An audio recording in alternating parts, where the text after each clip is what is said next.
नमस्कार, घरोघरी रेसिपी या मराठी आपल्या यूट्यूब चॅनलवर तुमचं मनापासून स्वागत.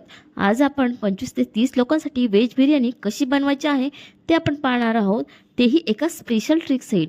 त्यासाठी हा व्हिडिओ तुम्हाला शेवटपर्यंत पाहावा लागेल बरं का. त्यासाठी मी इथे घेतले आहे बासमती राईस घेतलेला आहे, गाजर 2 किलो, टोमॅटो 2.5 ते 3 किलो, पनीर घेतले आहे, परत पनीर 1 किलो घेतले आहे, अर्धा किलो बीन्स घेतले आहे, 1 किलो कांदा मी उभा बारीक चिरलेला घेतला आहे, गाजर 2 किलो, वाटाणा 2 किलो, फ्लावर 2 गड्डे. इथे मी दावत तांदूळ स्वच्छ धुवून अर्ध्या तासासाठी भिजत ठेवला होता, जेणेकरून तो लवकर शिजतो. मी भिजत ठेवला नव्हता. सगळ्यात आधी आपण भात शिजवून घेऊया. बिर्याणीसाठी मी इथे गरम पाणी करायला ठेवले आहे. आपले तांदूळ जितके आहेत त्याच्यात तिप्पट आपण पाणी घेणार आहोत. त्यात मी 3 ते 4 तेजपत्ता टाकला आहे, त्यात थोडे लवंग मिरी घातली आहे. यात तुम्ही तुमच्या आवडीप्रमाणे मसाले घालू शकता. त्यात थोडे मीठ घालूयात. तांदूळ आपला 80 ते 90% शिजलेला आहे. तो अशा प्रकारे आपण काढून घेऊया. पातेल्यात मी 1 लिटरपेक्षा कमी तेल घातले आहे, त्यावर पावशेर तूप घालूया. त्यानंतर मी एका पातेल्यात पेल्यात पाणी घेऊन त्यात केशर भिजायला ठेवले होते. त्यामुळे आपल्या व्हेज बिर्याणीला छान कलर येतो. तापलेल्या तेलात मी आले लसूण पेस्ट घातली आहे आणि बारीक चिरलेली कोथिंबीर आणि पुदिना टाकला आहे. हे छान असं तळून घ्यायचे. पुदिन्याने एक छान असा फ्लेवर येतो. आज आपल्या त्यामुळे व्हेज बिर्याणी करताना तुम्ही पुदिना कधीच स्किप करू नका. हे मिश्रण छान तेल सुटेपर्यंत परतून घ्यायचं आहे. आता मी इथे व्हेज बिर्याणी मसाल्याचे 10 रुपयेवाले 2 पॅकेट घेतले आहे. बेडगी मिरचीचं एक पॅकेट घेतले आहे आणि सोबतच मटण मसाला देखील घेतला आहे. हे सगळं मी एका ताटात काढून घेतले. त्यानंतर मी थोडासा काळा मसालाही घेतला आहे आणि हळद घेतली आहे. आता मगाशी जे आपण तळून घेतलं होतं त्यात आपण टोमॅटो प्युरी टाकूयात आणि तेही छान तळून घेऊयात. यात मी 2 चमचे साखर टाकली आहे. आता याच्यातच मी जे मसाले काढून घेतले होते ते टाकून दिले. हे मिश्रण असं छान तळून घ्यायचे. तुम्ही ते पाहू शकता की याला किती छान कलर आला आहे. त्यानंतर मी इथे एका बाजूला उभा चिरलेला कांदा तळून घेतला होता, तो यात टाकला आहे. तुम्ही तळतानाही टाकू शकता, पण असं केलं तर मसाले छान परतून त्याला मस्त कलर येतो, म्हणून मी असं केले आहे. हा कांदा उभा चिरलेला आहे. त्यानंतर मी त्यात पनीर टाकलेलं आहे.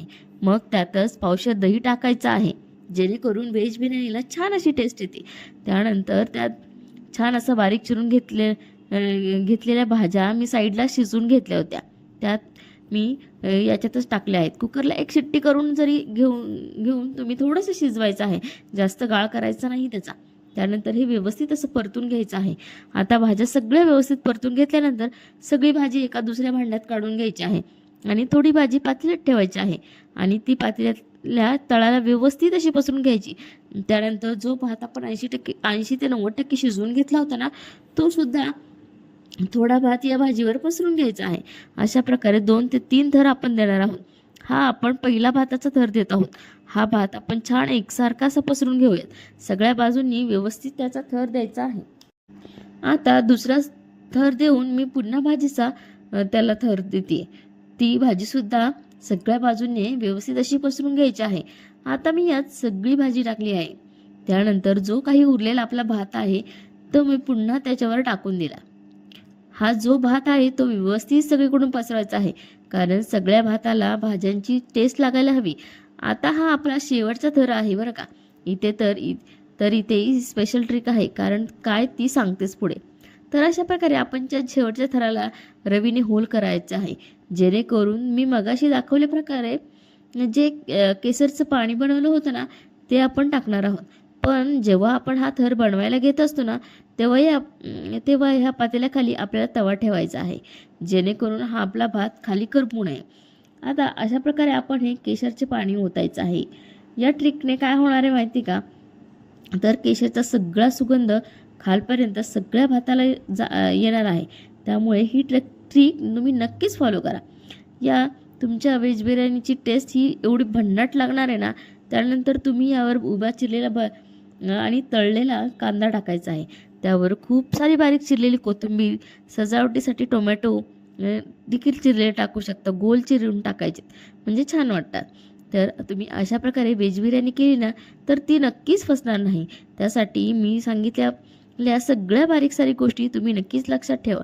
आणि आजच हा व्हिडिओ तुम्हाला कसा वाटला हे सांगायला विसरू नका. मग लाईक, शेअर आणि सबस्क्राईब करायला देखील विसरू नका बरं का. धन्यवाद.